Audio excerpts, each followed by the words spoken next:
Hello, ನಮಸ್ತೆ. ನಾನಿವತ್ತು ಹಿಟ್ಟಜಿನ ಮೆಣಸಿನ್ಕಾಯಿ ತೋರಿಸ್ತಾ ಇದ್ದೀನಿ. ಸಿಂಪಲ್ ಆಗಿ ಅದು ಎಲ್ಲರಿಗೂ ಗೊತ್ತಿರೋ ಡಿಶ್ಶೇ, ಆದರೆ ನನ್ನ ಪೇಜಲ್ಲಿ ಇರಲಿಲ್ಲ ಅದು. ಹಾಗಾಗಿ ಇವತ್ತು ಮಾಡ್ತಿದ್ದೆ ಅಂತ ನಾನು ಮಾಡೋ ರೀತಿನ ತೋರಿಸ್ತಾ ಇದ್ದೀನಿ. ಚೆನ್ನಾಗಿ ಅನಿಸ್ತು ಅಂದರೆ ಖಂಡಿತ ಟ್ರೈ ಮಾಡಿ. ಹಿಟ್ಟಜಿನ ಮೆಣಸಿನ್ಕಾಯಿ ಇಷ್ಟ ಇಲ್ಲದ್ರೆ ಯಾರಿರ್ತಾರೆ ಹೇಳಿ ಅಲ್ವಾ? ಸೊ ಈ ಮೆಥಡ್ ಈಸಿ ಅನ್ನಿಸ್ತು, ಬೇಗ ಮಾಡ್ಬೋದು ಅನ್ನಿಸ್ತು ಅಂದರೆ ಟ್ರೈ ಮಾಡಿ. ಓಕೆನಾ? ಬನ್ನಿ. ಮೊದಲಿಗೆ ನಾನು 2 ಸೌಟಷ್ಟು ಕಡಲೆ ಹಿಟ್ಟು ಹಾಕಿದ್ದೀನಿ. ಆಮೇಲೆ 1 ಸೌಟಷ್ಟು ಅಕ್ಕಿ ಹಿಟ್ಟು ಹಾಕಿದ್ದೀನಿ. 2 ಸೇರಿ ಜರಡಿ ಹಿಡಿದಿದ್ದೀನಿ. ಅವಾಗ ನೀಟಾಗಿ ಅದು ಸೆಟ್ ಆಗುತ್ತೆ ಅಂತ. ಅಕ್ಕಿ ಹಿಟ್ಟು ಯಾಕೆ ಹಾಕಬೇಕು ಅಂದರೆ ಕ್ರಿಸ್ಪಿಗೋಸ್ಕರ. ಆಮೇಲೆ ಉಪ್ಪು, ಸ್ವಲ್ಪ ಅಚ್ಚಕಾರದ ಪುಡಿ ಹಾಕಿದ್ದೀನಿ, ಬಣ್ಣ ಡಿಫ್ರೆಂಟ್ ಆಗಿರುತ್ತೆ ಅಂತ. ಸ್ವಲ್ಪ ಅರಿಶಿನ. ಇವೆರಡು ಖಾರದ ಪುಡಿ ಅರಿಶಿನ ಹಾಕಿದಾಗ ಮಿರ್ಚಿ ನೋಡ್ಲಿಕ್ಕೆ ತುಂಬ ಚೆನ್ನಾಗಿರುತ್ತೆ. ಆಮೇಲೆ ಸ್ವಲ್ಪ ಅಜ್ವೈನ್ ಹಾಕಿದ್ದೀನಿ, ಅಂದರೆ ಓಂಕಾಳು ಅಂತಾರಲ್ಲ ಅದನ್ನು ಹಾಕಿದ್ದೀನಿ.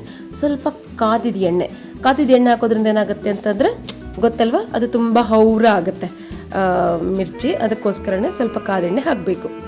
ಆಮೇಲೆ ಅವೆಲ್ಲವನ್ನು ನೀಟಾಗಿ ಕಲಿಸ್ಕೊಂಡಿದ್ದೀನಿ. ಯಾಕೆ ಅಂತಂದರೆ ಅದು ನೀಟಾಗಿ ಕಲಿತಾಗಲೇ ಚೆನ್ನಾಗಿರುತ್ತೆ. ಸ್ವಲ್ಪ ನೀರು ಹಾಕ್ಬಿಟ್ಟು ಸ್ವಲ್ಪ ಜಾರು ಆ ಥರ ಕಲಿಸ್ಕೋಬೇಕು. ಯಾವ ಥರ ಅಂತಂದರೆ ಅದು ಉಂಡೆ ಸ್ವಲ್ಪ ಕೂಡ ನಿಮಗೆ ಉಂಡೆ ಇರಬಾರ್ದು, ಆ ಥರ ಕಲಿಸ್ಕೋಬೇಕು. ಇದು ಕಲಿಸ್ಕೊಳ್ಳೋದೇ ಭಾಳ ಇಂಪಾರ್ಟೆಂಟು.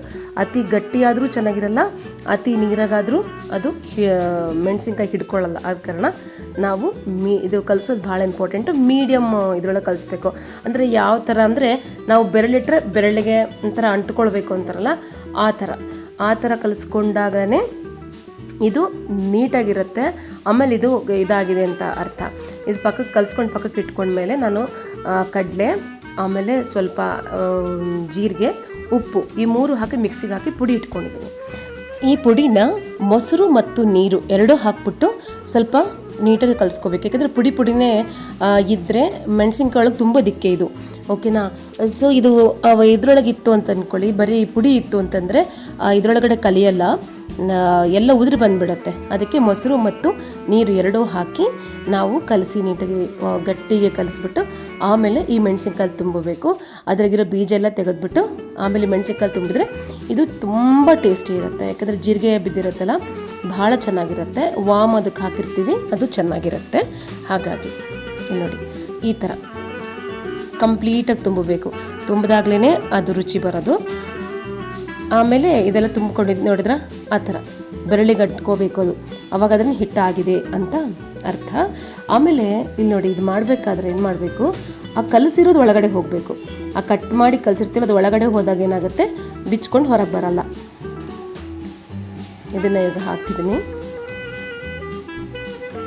ಕರಿಬೇಕಾದ್ರೆ ಅದು ಮೊದಲೇ ಎಣ್ಣೆ ಕಾಸಕ್ಕೆ ಇಡಬೇಕು. ಮೀಡಿಯಮ್ ಇದರೊಳಗಡೆ ಇಟ್ಟರೆ, ಬಿಸಿ ಇದರೊಳಗೆ ಇಟ್ಟರೆ ಚೆನ್ನಾಗಿರುತ್ತೆ. ನಾನು ಅರಿಶಿನ ಮತ್ತು ಇದು ಅಚ್ಚಕಾರದ ಪುಡಿ ಹಾಕಿದ್ದೀನಲ್ಲ, ಅದಕ್ಕೆ ಆ ಬಣ್ಣ ಬಂದಿದೆ. ಸ್ವಲ್ಪ ದೊಡ್ಡ ಮಿರ್ಚಿ ಆದ ಕಾರಣ ಸ್ವಲ್ಪ ದೊಡ್ಡದಾಗಿ ಬಂದಿದೆ. ಸೊ ಇದು ಈಸಿ ಅನ್ನಿಸ್ತು, ಚೆನ್ನಾಗಿ ಅನ್ನಿಸ್ತು ಅಂದರೆ ಟ್ರೈ ಮಾಡಿ. ಓಕೆನಾ? Thank you.